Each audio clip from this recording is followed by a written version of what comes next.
Carl Jung identified 8 signs of an extremely rare personality type. And if you recognize even half of these traits, you're part of what I call the psychological elite. In his decades of research, Jung discovered that less than 5% of the population develops what he termed differentiated consciousness, a way of experiencing reality that most people never achieve. But here's what's fascinating. These rare individuals often spend their entire lives thinking something is wrong with them. Jung documented case after case of people with extraordinary psychological depth who had been convinced by society that their intensity, their sensitivity, their refusal to accept shallow answers were character flaws rather than signs of exceptional mental sophistication. The most shocking part? Jung realized these rare personalities aren't just different, they're evolutionarily advanced. They represent humanity's next stage of consciousness development.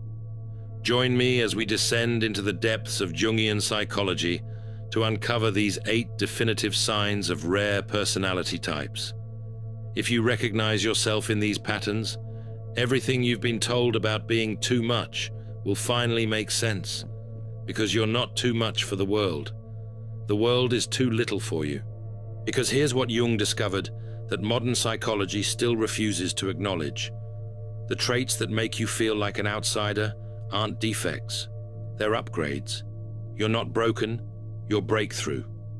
Jung wrote, "The privilege of a lifetime is to become who you truly are."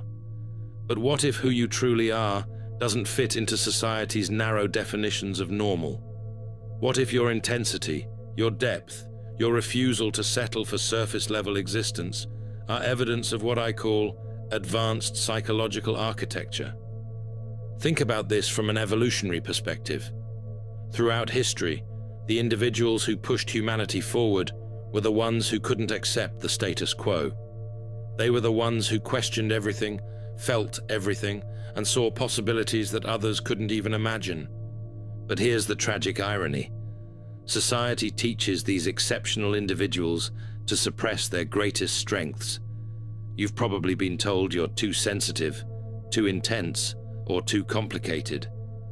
But Jung understood that these supposed flaws are actually signs of what he called psychological differentiation, the rare ability to perceive and process reality at levels most people never develop. Modern neuroscience is finally catching up to Jung's insights.